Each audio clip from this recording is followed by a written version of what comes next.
What's up, guys? It's NFL Week 10. We're taking a look at the Week 10 slate with the Shark Lab himself, Burns, the author of Winning the $1 Million Game, How to Destroy the DraftKings Millie Maker. What's going on, Burns? How'd it go last week? It went, if you had Stroud, you did pretty well this past week. You could have pretty much loaded up in that entire offense. Schultz crushed, Tank Dell crushed, It was Noah Brown. It was Brown, who I was all over, Schultz and Tank Dell as the combination that cried. I had a little more Collins than Dell personally, but I will say, yeah, that it's funny. The optimizer, the Stroud stacks were popping more than anything last week. Yeah, like that was the thing that you had to limit on the optimizer. And crazy, the week before, it was the Dak lineups that were popping, and you couldn't get him out of your lineup, and he absolutely smashed. So props to the optimizer this past week for really killing it. And I'm going to bring up a couple different things here. I want to just show what the winning Millie Maker lineup was. Let's take a look here. Okay. And congratulations to Utica, who's one of the oldest time players that there is. He's been around forever. Super elite player. Gets a Millie Maker win. Throughout the DFS world now, there's who's the greatest player ever is Utica. Yeah. Little recency bias going on there. I saw that too on Whistles Twitter. Go Woo is arguing that he's the best, and Yeah, I saw it on Twitter where it was posted like this is Utisau's 7th or 8th millionaire maker winner, but he plays a lot of the 4,044. Yeah, he's winning a different version of the Millie Maker that you can win a little bit easier as it's a $4,000 entry. But so it's hard to count that as much. But listen, making enough money to play in the 4K entry is props, and Utica is all over like 3-mans. He is one of those players that is making his full-time living playing DFS, and making. He's like McLovin. Those guys just load up on every contest known to man that they can enter. And I've heard him discuss his strategy in the 3-mans, which is apparently like one of his favorite, and they are swapping like crazy. There really is, like, if you're not gonna, when you hear him kind of discuss how he does it, it makes you think like, oh wow, I hope I don't want to play against those guys, because they're not just setting a lineup and forgetting it. They're very busy making swaps and doing all that stuff. So a lot of work to pull that off. But let's take a look at the stack that won here. CJ Stroud with Dell, Brown, and Schultz, triple stack. Very achievable. CeeDee Lamb, chalky guy last week. Loved CeeDee Lamb. Here you've got a snowflake in Bijan Robinson. Didn't matter. Rachaad White, the bring back, and Jacobs in Cleveland. This was what's crazy about this lineup is, effectively these were a lot of the players that we were super high on last week. Of course, Jacobs and Lamb were some of my top plays, and Noah Brown. And then just the difference here was the triple stack. So where everybody else was getting Stroud with 1 or 2, here it took it the extra level with 3, and the bring back with Rachaad White. And it was that game was the return of the heavy game stack. Yeah. We haven't seen a lot of games like that in recent years. It just doesn't happen as often as it used to, but the heavy game stack takes it down. I love it. And of course, pick the easy choice on defense, but the hard one to pull the trigger on in terms of Cleveland being as expensive as they were. And that really, really helped this lineup. And this week you might see a lot more game stacks where people are trying to reinvent, they're trying to re-emulate what happened. It worked last week. It might fail this week. DFS, it's a game about this date and time. It's not about what happened in the past. It's about what happens now. And so this week is now. And so it's a different puzzle to solve. And chasing last week's win. Now, here's a fun little note. The Millie Maker, with all its entries, the second best score, 238, which was worth $100,000. And it's wild because take a look at the mini max. And of course, we had a couple of DFS Army subscribers take first and third in the mini max this week, but 248, 247. Both of these scores were good enough for second place in the 100K in the Millie Maker. But what's cool about this is, the that's a 50-cent entry. So Yeah. that's 50 cents into 10K. Pretty Yeah. damn good. I'm sure what happened with our two DFS Army guys. Um, the mini max is so easy to max out. 150 lineups cost you $75. 150 lineups in the $20 milli maker is like $3,000. It So it's so much harder. if you're gonna keep maxing out that milli maker, you need to understand this is why I recommend playing in the mini max, right? Mhm. What if you lose, you're gonna lose 30 to 40% of your entry fees when you max out a contest if you don't win it most of the time. I've done this too many times to go over now. I'm not going to do it right now because I'm not wasting time here. But Right. just know that every time that you enter a 150 entry contest, you know how people say, oh, you that many entries, you have to win. That is not how it works. 93% of people that max out the milli maker every single week, 93% fail. And I've checked this over multiple years. And that 93% includes sharks like Uticow. It includes sharks like the Shark Lab over here. And it Mhm. includes anybody else. No one can Yep. do it. The nice thing is if you do eventually win it, sometimes you make a little profit and you're like, hey, great, but it's very little. And it's worse than if you just would have doubled up. Like even when you make a little profit, it's super rare to even double your money. And then you have to get first place once in a while in order to make it worth doing.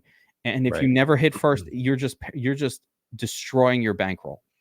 Yeah, and what a lot of people don't understand when you are putting in 150 entries into a contest like that, it's very difficult. You have a lot of different moving variables. Um, whether you have to use an optimizer, you can't hand build 150 lineups. I know some people who hand build them It's incredibly difficult to do it. mentally. Yeah, it's so incredible to do it. And most people use optimizers. I would say 99% of people that are mass multi-entering on a weekly basis are using an optimizer. But what's the most tricky part about it is actually being on the right players, being on the right core. Like if you the top 20 lineups, every single one of them had Stroud as the quarterback. And if you didn't have Stroud last week, you weren't even in the top probably 1,000 of the milli maker. So um, you have to be on the right players. You have to be on the right combination of players, and pairing it all together is what wins. That's why we see so many guys or so many players that put like 5 entries in, and one of them pops off for a milli maker win because they get a core and they build 5 lineups with a core, and that core for that week blows up, and it happens more often than not. One of the strategies I always talk about for 20 max is just that. I say, just pick one stack or two and focus on it, right? People try to spread their wings a little bit too much in those kind of contests where you're probably going to lose money anyway. You have to embrace that you're going to lose money most of the time. And once you embrace that, then you can allow your personal lean to shine through. So what was the approach with Stroud? Stroud was on my sheet last week, of course. He was one of probably 5 quarterbacks or 6 quarterbacks that I thought were in an acceptable spot this week, right? Yep. So what do you do? The first thing you should probably be doing if you're entering a milli maker is look whoever's the highest owned and probably wipe them off your list. Yeah. Hey, you know what? That's probably if it's going to be 20% or 15% of the entries with this quarterback, I'm probably not good enough to beat, 15% of 300,000. There'll be 45,000 lineups built around this quarterback. I don't know that I could build one that's better than all of theirs. So focus on one and maybe focus on not the highest owned 1 or 2 quarterbacks, but rather the 3rd or the 4th or the 5th highest owned. That's where you can get your, oh, I got a 4% guy. Okay, Right. now I'm only going up against 10,000. Okay. And then you could differentiate another spot or two, and all of a sudden you've got a good lineup. Last week, listen, Stroud was going up against it, Shark Lab. This is some of the Shark Lab stuff, and we'll see a few spots like this week.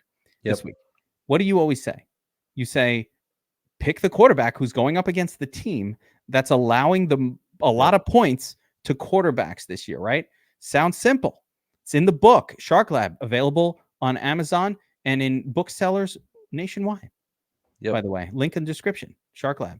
winning the $1 million game, secrets of the And DraftKings Millie Maker. what we're finding more and more as we get further along into the season, and it's starting to portray as it is in the book,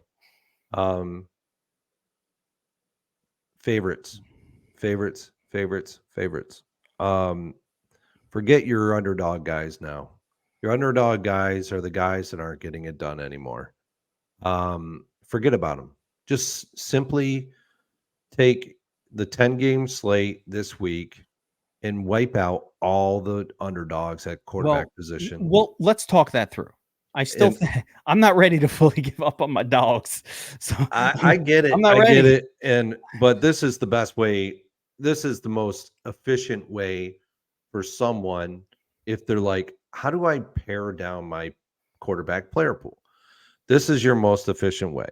It can be as simple as this. You have a 10-game slate this week on the main slate.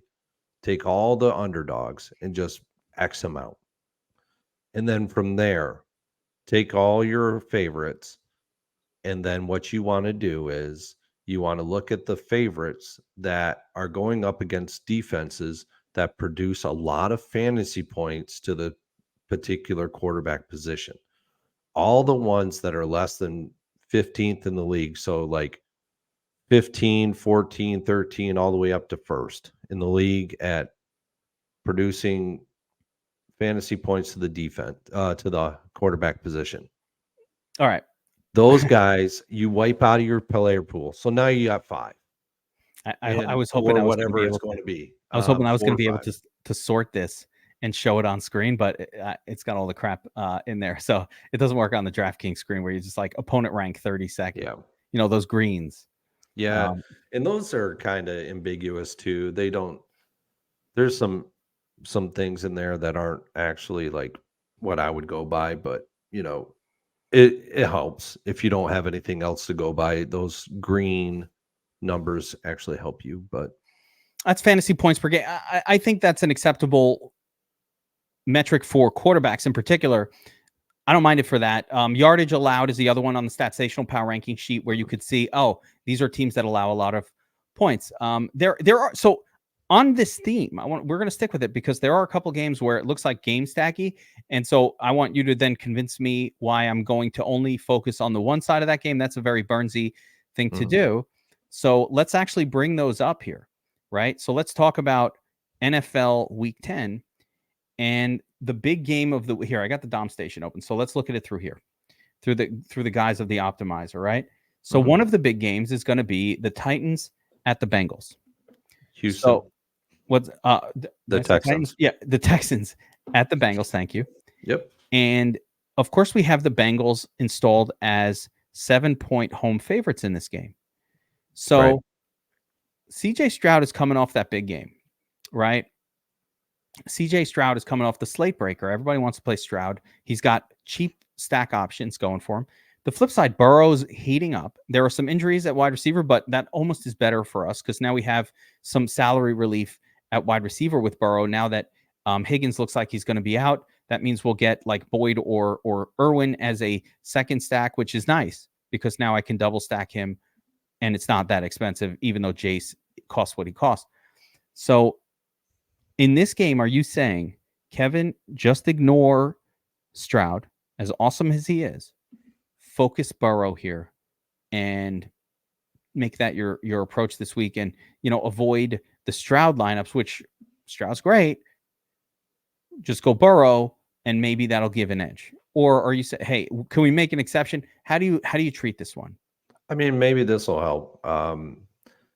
Through the first 9 weeks of the season, so we've had 180 lineups to actually review and look at and determine.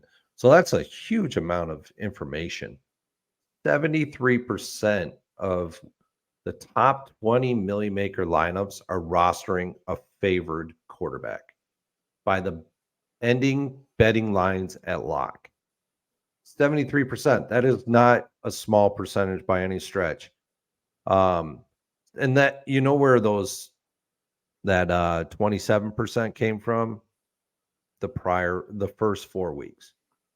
So That's why I said earlier on that favorites is because we are at a point in time now where these underdog quarterbacks, we know what they are. We know what Sam Howell is going into. You're kind of saying like some of these guys were underdogs early in the season, but they probably should have been favored. That's right.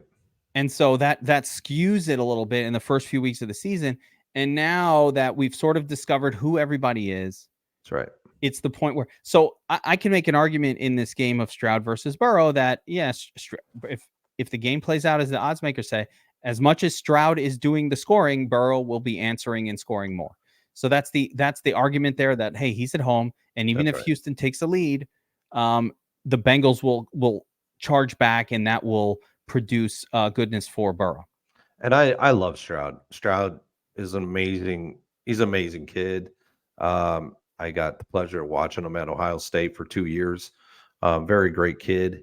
Very dynamic player for Ohio State, and it's portraying into the NFL now. But on the road, here's his on the road production: Baltimore 11.7, Jacksonville 20.6, Atlanta 14.2, Carolina 12.9. So he's at 6.9K right now. None of those on the road fantasy production is going to get it done to win a tournament. He's at the point now where at 20.6 at 6.9K is not going to get it done. At 5K, yeah, you're at a place where you could potentially get it done. But at 6.9K, it's no longer feasible. And that's why there's some guys at the 7K and above range where it's going to be tricky for them to actually make value this week. Extremely tricky. Let's continue on this theme. I like it. I'm interested in this. So some other spots. There are multiple criteria. We're not just looking for favored quarterbacks. We're looking for favored quarterbacks in spots where they're facing a defense that allows a lot of points to opposing QBs. So right. I'll pull out a couple of these other potential names, right? That really are popping right now in that metric. I can get a weird one, but first is the most obvious one, which is the Lions. They are favored at the Chargers, 40.5-point game total. Jared Goff at the helm. The Chargers definitely allow plenty of points to opposing QBs. They're ranked 27th in our own DVP metric. Goff stands out. I'm concerned about the running backs sucking up all of the scoring for the Lions. But is this one of those spots where you say, don't even bother with Herbert, let's just go Goff and that's it? Yeah, I mean, this is the highest projected game on the entire slate. 48.5 current. I haven't updated my numbers with the current projections of betting lines, but through what I had, it was a -3 spread with a 48.5-point total. The highest point total on the entire slate. So we got, what do we get? We get them at 25.75 points for Goff this week. This spot is a perfect spot for Goff and company. I really like the passing situation here. The Chargers they're not a good defense. Even I don't care what they did last week. They put it up an incredible score last week, and in the showdown slate, it was like in the captain, you had to have them in the captain, otherwise you didn't win anything. It was over 40 points from the defense. I don't care what they did; they're still a bad defense. That's the Jets. Listen, we're not crediting Chargers defense for Zach Wilson being Zach Wilson. Yeah, and so you got the 32nd defense against the quarterback position in average fantasy points against. That's the bottom of the barrel. You don't get any lower than that. There's 32 teams in the NFL. Yeah. The 32nd. Goff has a 96.4% QBR. It's a very good efficiency measure. Laporta, Amon-Ra, Yes. so solid this year. Jameson Williams on the outside, potentially getting better each week. Who knows? And so my I big don't. concern with Goff is Montgomery and Gibbs sort of Mhm. being focal points and sucking away all those fantasy production points potential from Goff. Like that is a real concern I have in that Yeah. game. It's a concern I think we all have. I don't know how they're going to run Montgomery coming back off of injury. How they're going to run them again? Are they just going to go playing back to the Montgomery show and forget about everyone else? Or are they going to actually, Laporta and Amon-Ra? I could see them being the highlights. These guys are going to be the part of the show. And Goff on the road has to go to these two guys and to win this game. And, do we get 48.5 points in this game as well? I could see definitely a 50-pointer, 50 to 60 points in this game for sure.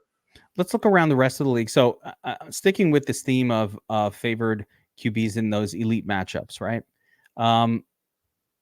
I would eliminate the Ravens there. That is not an elite matchup. That is the worst matchup for opposing QBs. No point in really going there. Well, I'm looking at San Francisco on the road, but 24-point team total favored at Jacksonville. That spot does make a little bit of sense.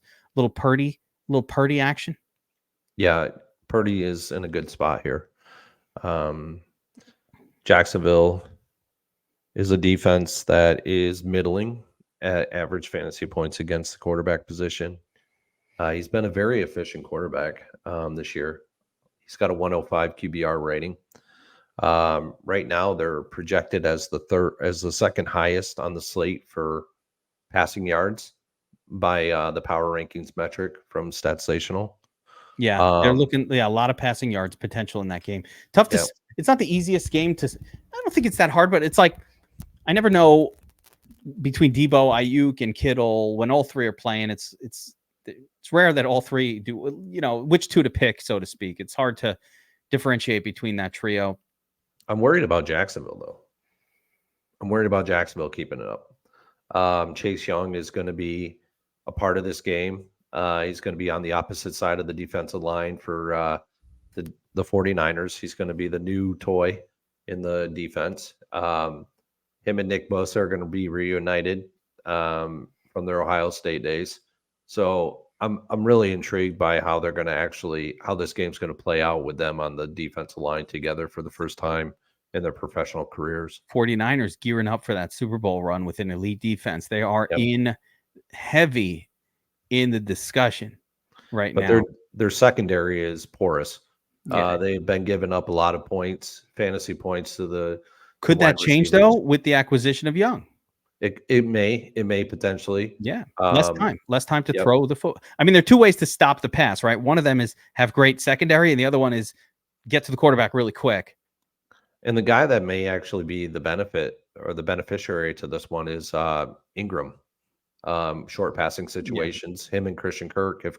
If Kirk is actually in the slot this week, those two could be the beneficiaries. I could see it. All right, there's a couple of the games that I think stand out here. I have three, and it's like I think there's another obvious one here in terms of Geno Smith. Obvious in the sense that obvious in the sense that the Seahawks are at home, heavy favorite, 25.5 point team total, taking on a Washington team that is bleeding points to QBs and wide receivers. Like they're a team to target QBs and wide receivers against. The issue I have with this spot is I haven't played Geno all year for the most part. Geno has been bad. He's not easy to stack.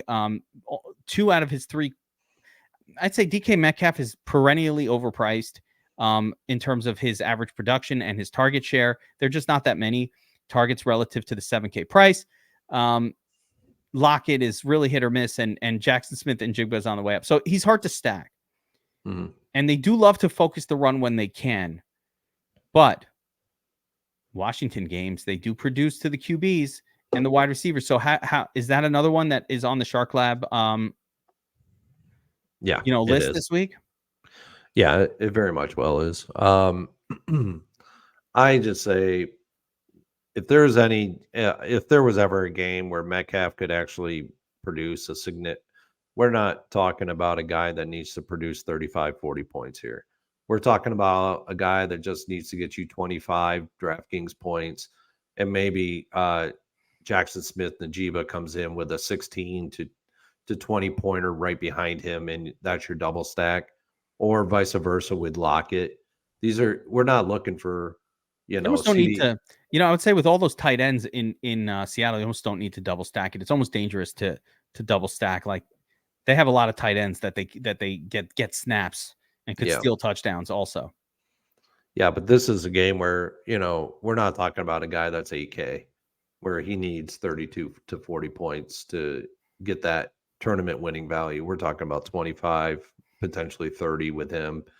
So that's kind of where I'm at with him. I don't need him. I don't need him to produce a significant amount of fantasy points to actually put you in the money Yeah. for a tournament win. And the game total is still hanging in there at 44.5. So it's not bad.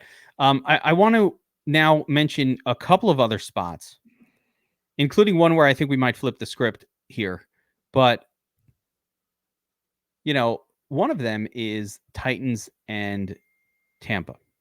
And when I say flip the script, this probably doesn't stand out from a Shark Lab metrics point of view. So I don't want to say that is like some standout game with a 39-point total. I also don't normally want to say the Titans because they're an underdog, but they're only a 1-point underdog. And the reason I mention them is because the Bucs are allowing the most fantasy points per game to opposing quarterbacks and wide receivers on the season. Yeah, so the Bucs basically are allowing the most fantasy points per game to opposing QBs on the season. Levis is an underdog in this game. And the other side of it is the Titans also allow a lot of points. They stop the run and they allow a lot of points to opposing QBs. So 1-point underdog, 39-point total. Can you make an exception to the Shark Lab rules for a game like this? This is almost a pick 'em, right? I mean, It's basically a a pick 'em. -1 spread. It's basically a pick Yeah. 'em. It could go either way. We saw we saw what Tampa Bay defense was all about You last could throw week. on them. You can, and you can throw often. Yeah. And they're going to shut down your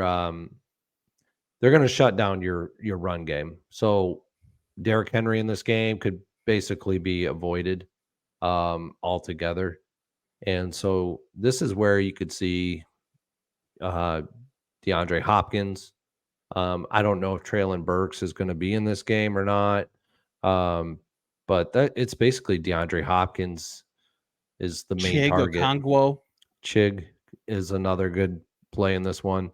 So those are your two guys, your two main guys, and then you got Akine, who could potentially get a couple of targets in this one. But it's DeAndre Hopkins and Chig as your main two guys, unless Traylon Burks is making a comeback for the week. I don't know.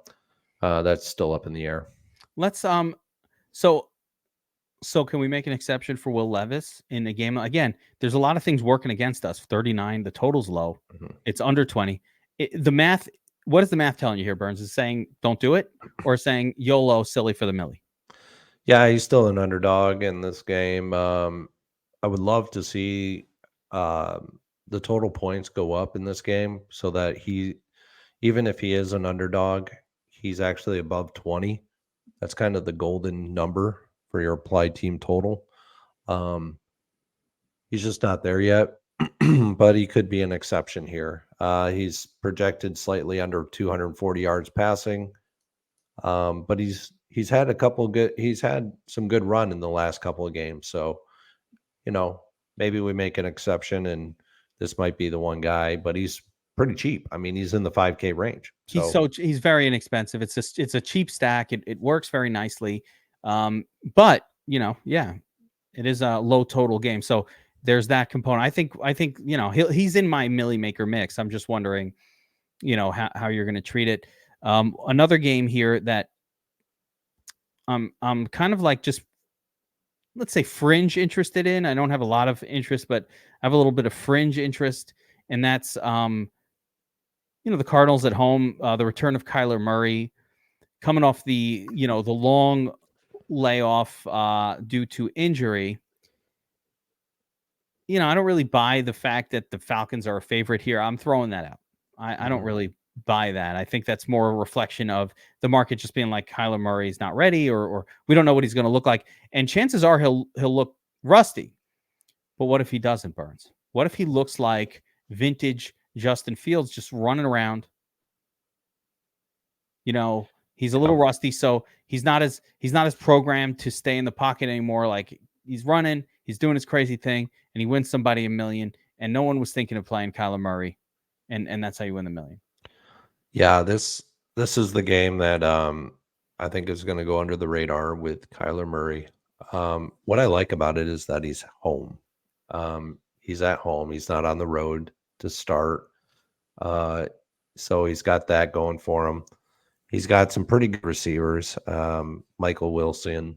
He's got Marquise Brown, and he's got Rondell Moore. And then, you got a middling tight end with McBride. Middling? McBride is a stud. Do not disrespect the McBreezy. He's no Andrews or Kelsey by any Treasy stretch. McBreezy. We got a stud a young stud on the upswing.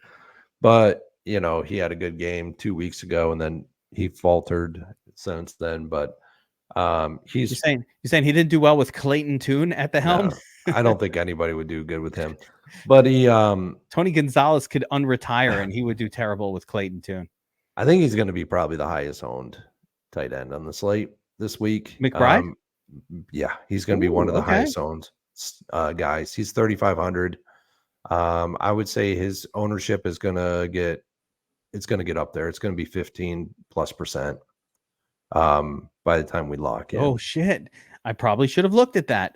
He's already projecting at 21. So I have not looked, and you are correct. That is the guy for this week. He will be the cash tight end. The problem with tight ends when they're a low salaried tight end at 3,500, and they're projected to be the highest owned tight end on the entire slate, it's almost always a bad play.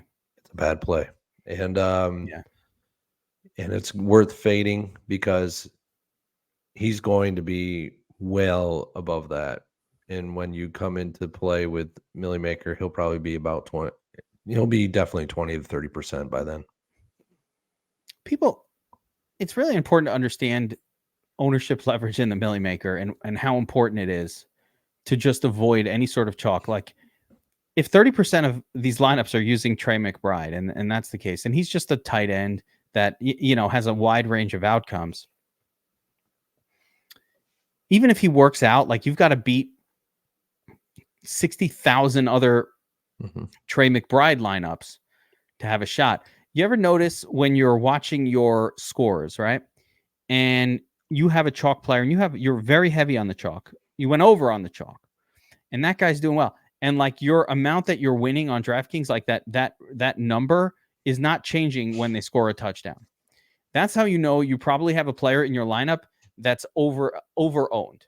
When your guys are scoring touchdowns and the amount that you're winning doesn't change, you're like, oh man. When your 2% guy scores a touchdown, you're like, you have him when the guy that you have 15% of and the field has only 2% of scores a touchdown off a big play, the amount that you're winning just changes so mad. You're like, oh, something just happened, right? But when, like, we're all heavy on CeeDee Lamb and in the afternoon slate last week, and Lamb scores, it doesn't affect anything. You're like, oh, wow, I was up 350 and now I'm up 352.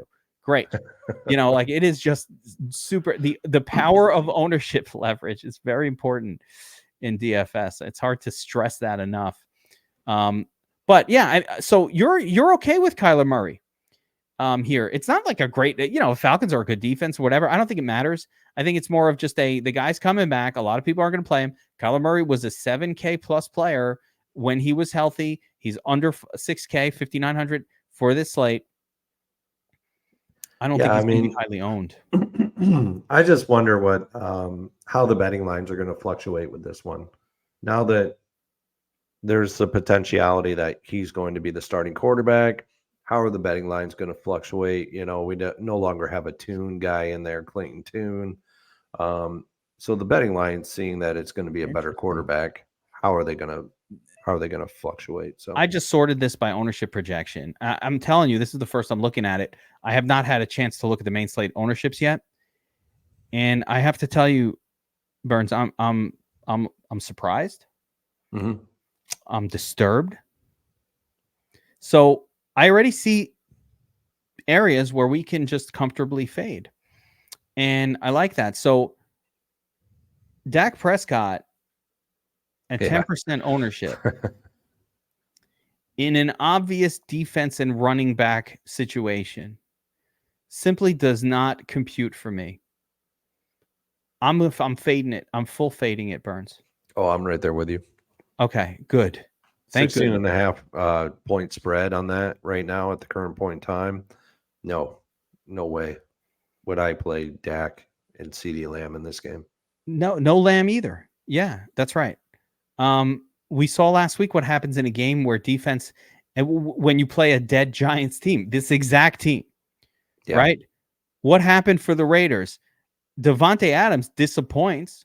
They're not even Right. throwing to him. By the third quarter, they're up so much, they stop throwing to him. The defense is dominating. They're just running the football and letting the game come to a gentle, merciful conclusion. There's no reason. They're not going to be throwing in the fourth quarter. The Dallas defense might score 25 points in this game.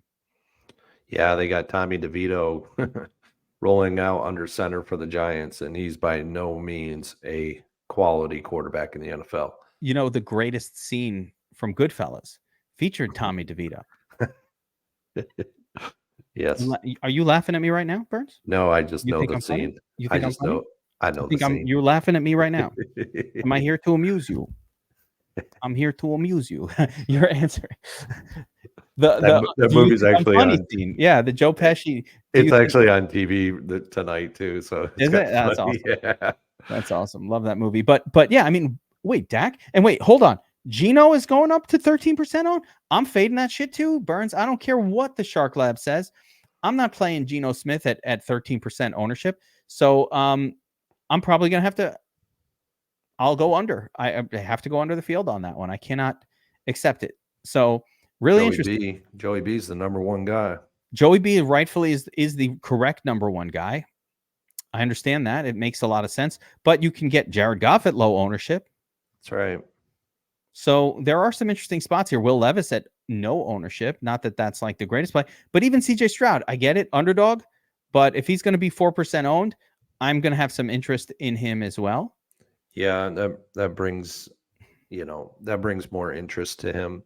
But what I really like about Goff versus the potential for like Burrow, they're kind of in the similar situations, other than the fact that Burrow's home.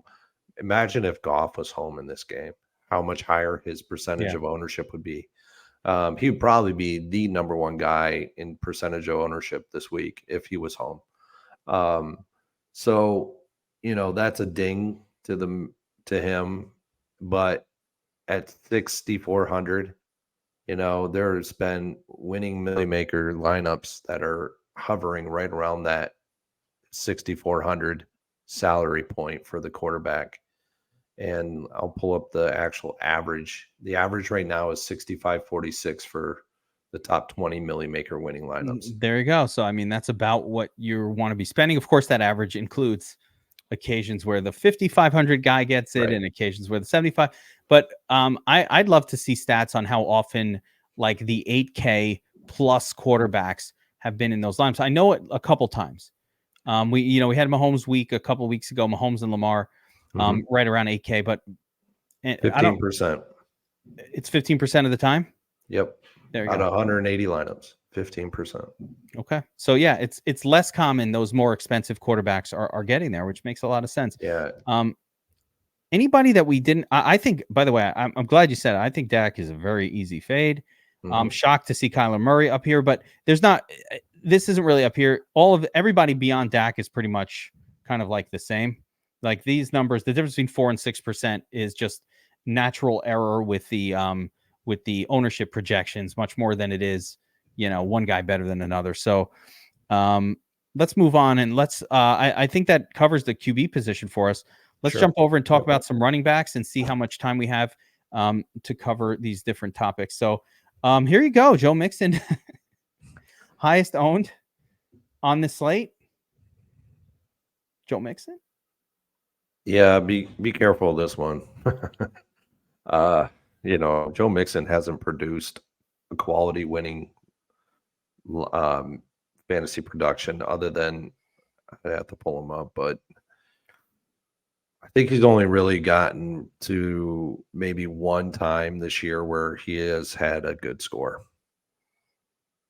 I mean, he gets volume. He does everything that you want out of a running back, except it hasn't come together. He gets most of the carries. He's on the field for 75% of the touches, running back touches for his team. There's nothing about what he does that shouldn't produce quality fantasy outcomes, except for the fact that it hasn't. That's right. And week 8, he got 20 points against San Francisco. That's his highest production of fantasy, which is really great. Great versus San Francisco, by the way. But a 20-pointer is not going to do it at 6K, 6, 12, 8, and 24. So, he needs to be getting 25, 30. I think it's a fine play, but, the chalkiness is a little surprising.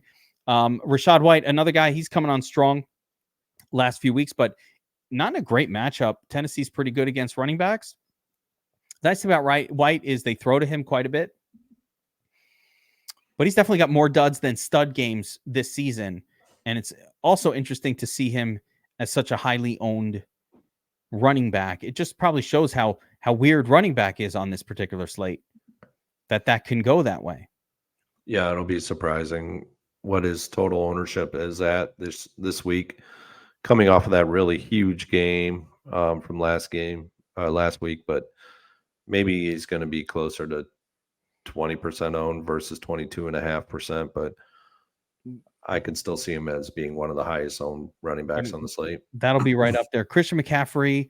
So I'm just going in order of ownership projection.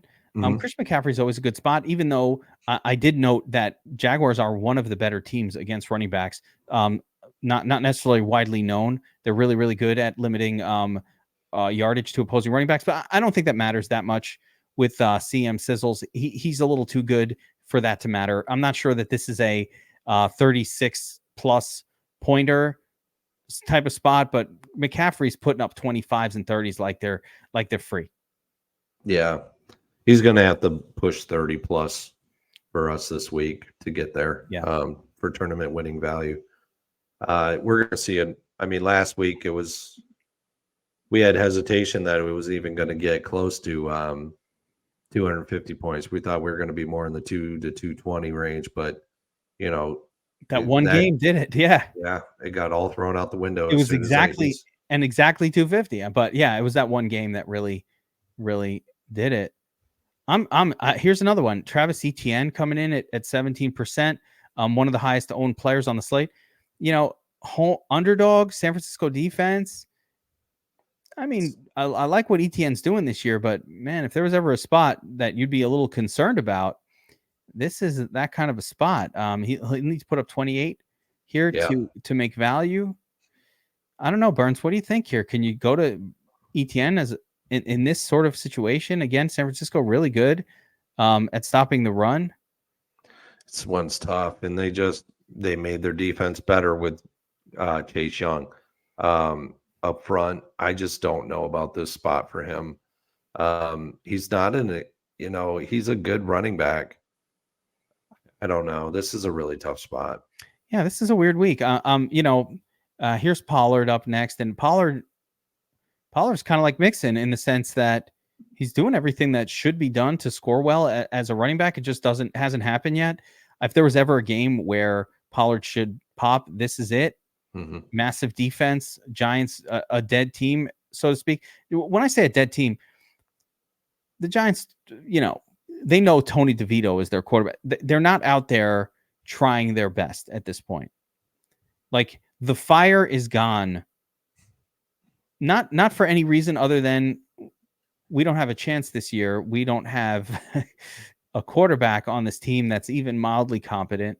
So they're just kind of like, think of the Raiders before they got rid of McDaniels when they hated the coach and they went out and they played, but with a little bit less fire than they would because they're like, fuck this guy. We hate. Did you hear the story of McDaniels? Did you hear what he said in the locker room? The Jay Glazer story that he shared? No. McDaniels. So I can't remember the name, but basically one of the guys who's one of their coaches, the guy who took over as head coach. What's the name? Calais Campbell? Something like that, yeah. I don't remember. I'm sorry, guys. I don't remember his name. But the guy who took over, he's a former player, I think, I don't even know I lost my knowledge of that. But all I know is he was talking about a game, the Super Bowl, where they beat the Patriots, and he was talking. It was Giant. He's a former Giant. You should know this. Yep. It was so he was talking about the Giants beating the Patriots in the Super Bowl, and he said our team had this confidence, and he's like gassing up the team about how we knew we were going to win every game, even though nobody believed in us. And he's doing this powerful speech, and he's gassing up the team, and come on, we can do it. You just have to know you're going to win. And then McDaniels, after he fires up the team loudly, audibly in front of people, said, "Don't you ever talk bad about the Patriots in front of me." I'm like, what? Is this guy for real? Is he joking? And the whole team was like, dude, what the fuck is wrong with you? That was the move, apparently, that got him fired. That was the final straw. How dare you talk bad about the Patriots in my presence? What are you, nuts? Oh, what a douche. Oh, yeah. Sorry, I don't normally go off on my geek stories for this particular show that we do, but you just brought up something. And plus, as a Giants fan, you would appreciate that. Oh, yeah. McDaniel will never have another head coaching job in the NFL. Nope. Unless it's the Patriots. Yeah. Even then, I don't think they'll go with him. Probably not. Tony Pollard. So Pollard, again, there'll never be a better spot for him all year. This is it. Heavy favorite. You got to score a touchdown, but we'll see. Let's see here. James Conner coming back. I don't know. Is that a definite? I don't know. I have to look into that a little deeper. A good spot. No, it's not great. And I like, Falcons have been good versus the run. Coming off the Q tag, I don't love that. Kenny Walker, I think, is fine here. He's got a Q tag as well. My issue with Walker is he just 6,800. He's more of a 6K guy. Like, he does not. He's all yardage and touchdowns, and he's more of the kind of player that'll get you 22, but maybe not a 30. So, I will say, if he's out, this is a hell of a spot for Charbonnet. Ooh, that would be nice. If it gets ruled out that Walker's ruled out, it's one hell of a spot for Charbonnet because he is a pass catching running back. I would love to have a lock button salary relief running back available to me on this slate. That would be so helpful. We kind of do with one right now. All right. Well, I can't wait to get to that one. And obviously, they're not that high up on the list. He's coming up in a couple. Okay. I can't wait to find out. All right. So just continuing on through, you got Alexander Madison here. No more Cam Akers. I think Madison is fine. It's acceptable. Not a good spot, but whatever. I'd rather have a favored running back going up against a bad rush defense, but beggars can't be choosers, I guess. Bijan, dead to me. But it's gonna happen for Bijan one of these weeks. It's just been difficult to ride it with him waiting and just watching Arthur Smith just not play him. Yeah, it's been tough. It was really tough watching it last week. I was like, man, this guy's in such a great spot, and he failed because of the scheme. Yeah, no, it's not nothing to do with Bijan. It's just the coach didn't put him in the game. Why? Inexplicable. Inexplicable. Is it Kamara or Aaron Jones? It's got to be Aaron Jones. Nope. It's actually Najee Harris at 4,900. Really? He's in a good spot. You could even go with Jalen Warren in this one, too. I was going to say, how'd you pick Harris over Warren? They're kind of the same guy. I mean, the only thing is that they're like $100 apart. Right now, Najee Harris is projecting better. than Jalen Warren. Other than that, it's almost like splitting hairs between these two guys. Najee Harris got the touchdown last time, so he's starting to get more run in this offense. Let me pull him up. Yeah, let's pull that up because I really would. Yeah, I love the matchup. I actually when I got to that game, my prime thought was like, oh, this is such a good matchup. I wish I could play these running backs, but they're so it's such a split. It's difficult Right to pick one. Yeah, I guess. I mean, he got so 4 targets. He got 16 4 rushes targets last week. He got 16 rushes, 69 yards, and a touchdown. And he had 4 targets. Let's see what Warren got. Warren was 11 attempts. He had more yardage on the ground, and he had 3 targets. Warren did better with less than Najee Harris, but Najee Harris got the touchdown. I think Warren's the better player. He is the better player.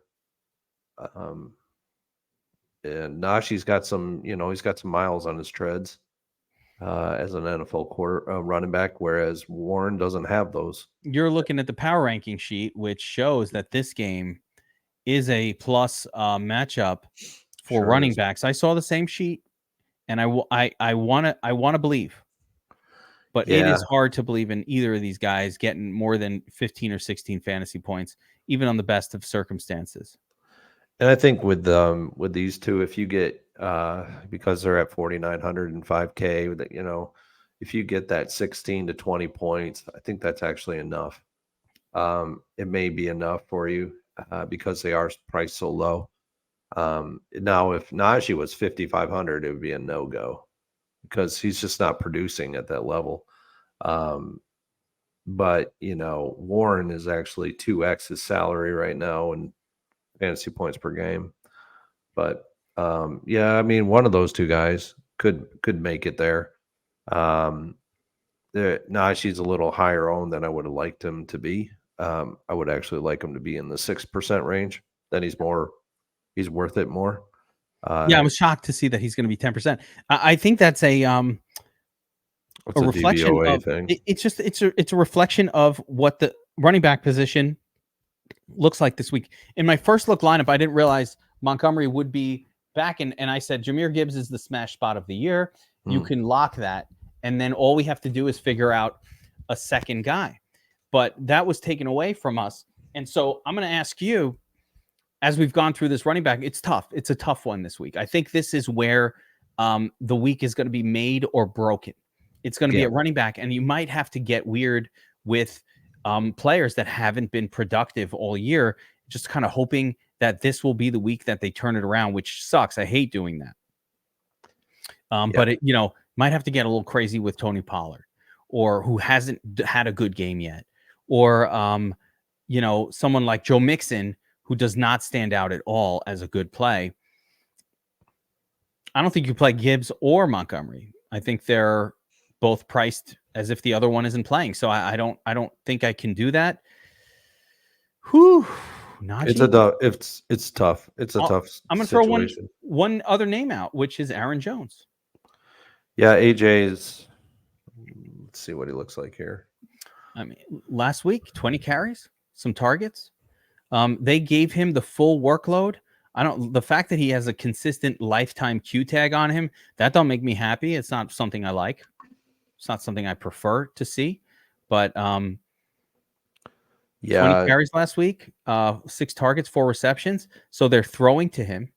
They are. The only problem is that Pittsburgh's actually really good against pass catching running backs. Pass catching, fine, but they're not that good against running backs, and they allow plenty of yards to runners. They do.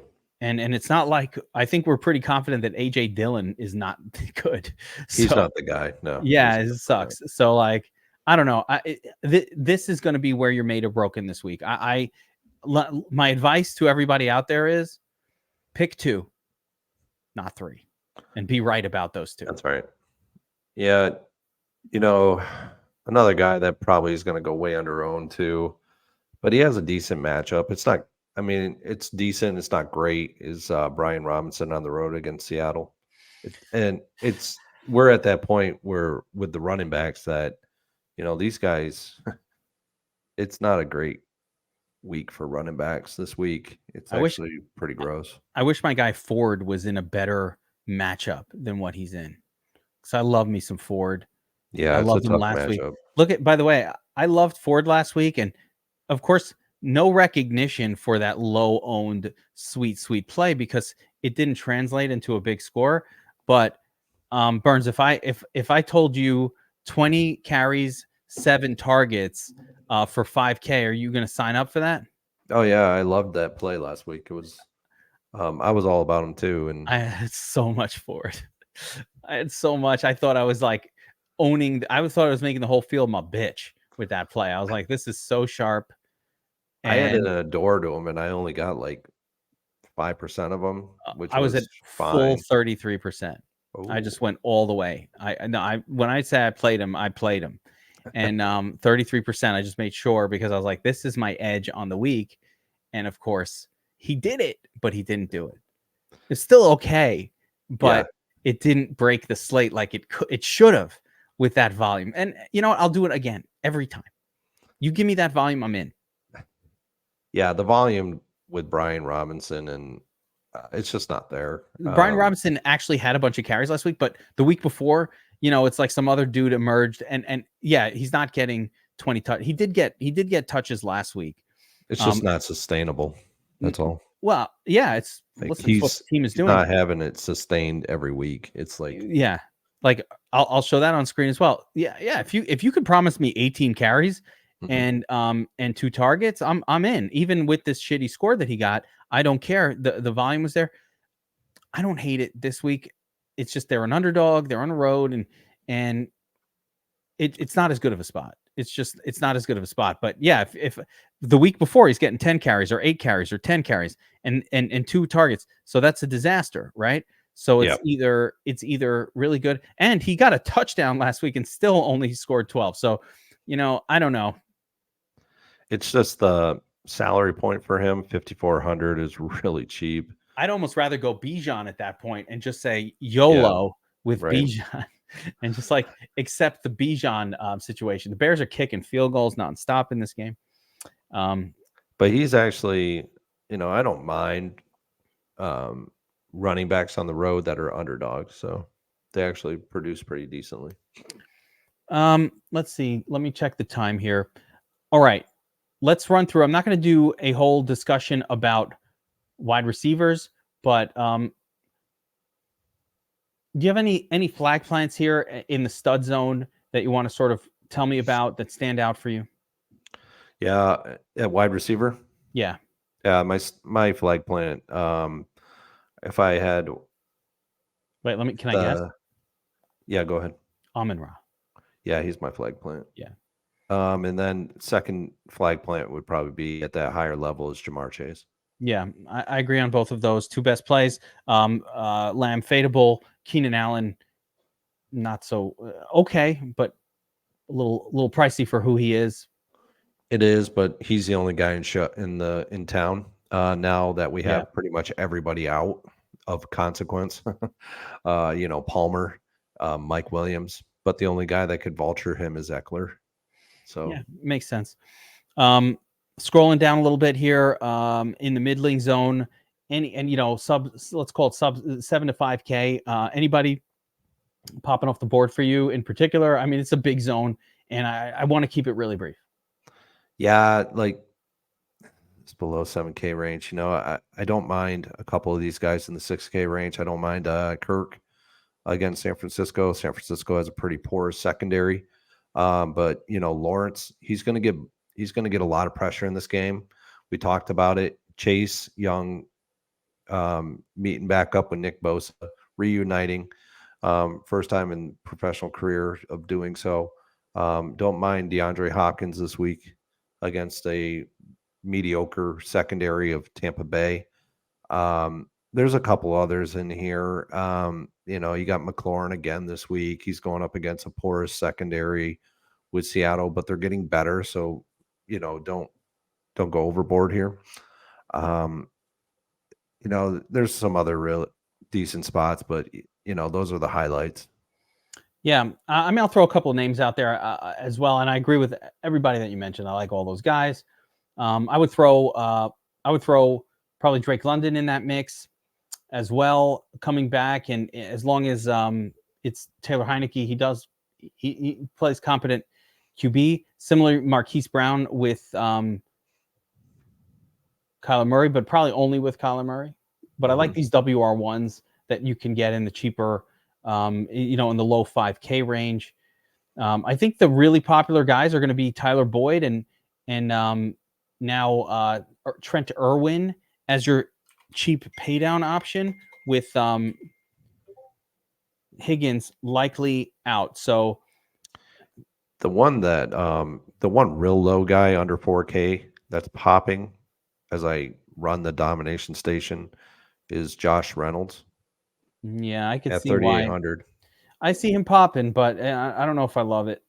I don't love it. I just see it. Yeah.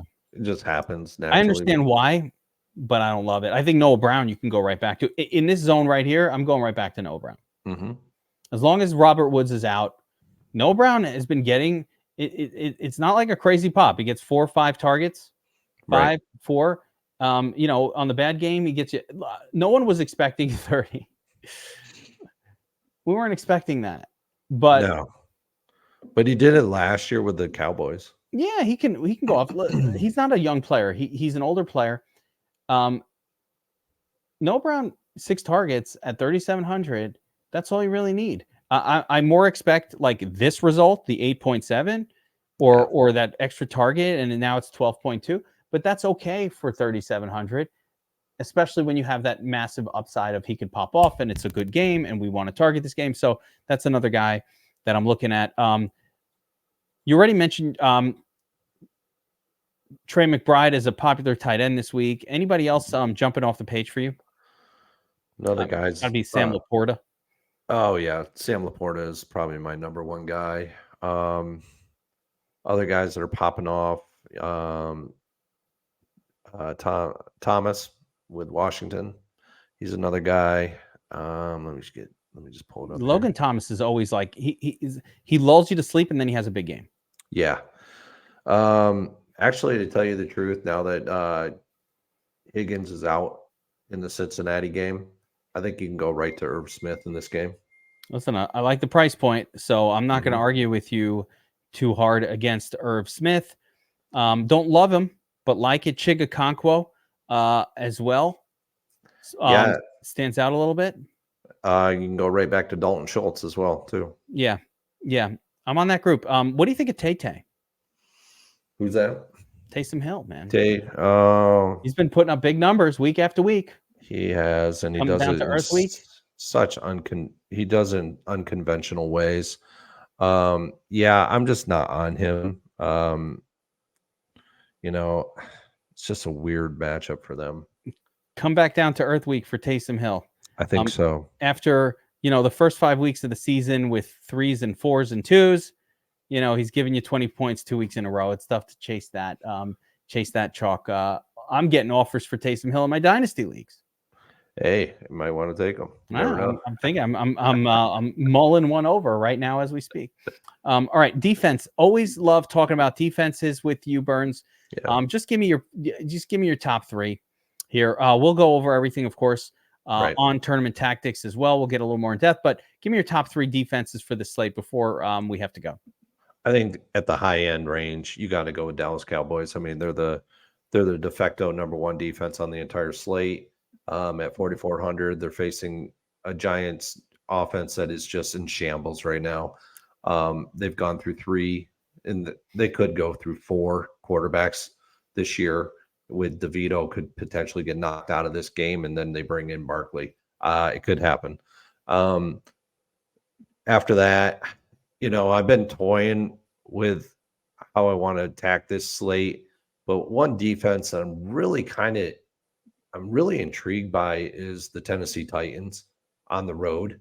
Right now, they're projected for an implied team total over 18, and that's kind of my marker for away underdog is an applied team total of 18 and greater. And so they're meeting that, but they also meet a lot of different metrics along the way as well. that are popping, and they're popping in my defensive model as well. So at that middle salaried range of, I think they're at 3,300. They are popping like crazy right now. And then from there, there's a couple other defenses that are in a pretty decent spot at their salary point, which is and I'll go as low as 2,800 to Cincinnati. Bengals. Okay, no one's playing that. That is crazy. Now I'm going to throw one out there because I need to get my my 2 cents in here on the cheapest viable defense. Cardinals at home taking on an Atlanta team that has no business being favored against anybody, and certainly has no business being favored on the road. And a Cardinals team that might be inspired getting their quarterback back. So 2,500 Cardinals defense. That's your cheapest viable defense on the slate. I think if we're not going there, Burns, I think the Dallas Cowboys are locked into a 15+ point type performance, maybe a 20+ pointer. It's worth paying up this week for Dallas. I'm going all the way down, or I'm getting Dallas in there. Yeah, I just don't know if they're going to get there. I know they got there in week 1. I don't know. It's the NFL. It's professional football. Anything can happen. So I don't know if I'm going to have. Obviously, they're going to be in a lot of lineups. I get it. They're going to be they're probably going to be one of the top 5 owned defenses on the slate. I don't know. They have a path where they don't get there to meet value of 20+ points. It's so expensive. You really need to hit a 20 to make value against that price point, which is crazy. That's the tough part. But it is. But again, the flip side is you got Arizona at 2,500. Yeah, and Arizona has done it in the past. They did it against Washington in week 1, where I think they got 16 or 17 points in week 1. And and there's a nice little defense that is kind of sitting in that 4K range right now that is playing Washington this week, that the ownership is going to be a lot less than Dallas. Oh, it's going to be unowned because of Dallas. Because of Dallas, no one's going to take the Seahawks or the Ravens. That's right. So, yeah, if you wanted to get different silly, they're going to suck in all the ownership of like this whole price range. Everybody's just going to be like, let me just get to Dallas at that point. That is expensive for a defense, though. 4,400 is not the type of defense you want to play on a week unless you find massive value somewhere else. It is very restrictive to play that. So we'll see how it goes. Yeah. All right, Burns, let's wrap it up here, guys. If you enjoy the content, make sure you hit that like button. Let us know in the comment section below who your favorite QB wide receiver stack is to take down the Millie Maker in NFL Week 12. If you don't have it already, make sure to check out Burns's book, Winning the $1 Million Game, Secrets of the DraftKings Millie Maker. Link is description below, or just get it on Amazon. Type in Burns Millie Maker, and it will pop up. And it's a great book. It's a reference guide as well. You want to have it with you as you're building lineups. So open to the page, get all the see all the metrics and everything. So make sure to check that out. And we will see you guys on top of the leaderboards.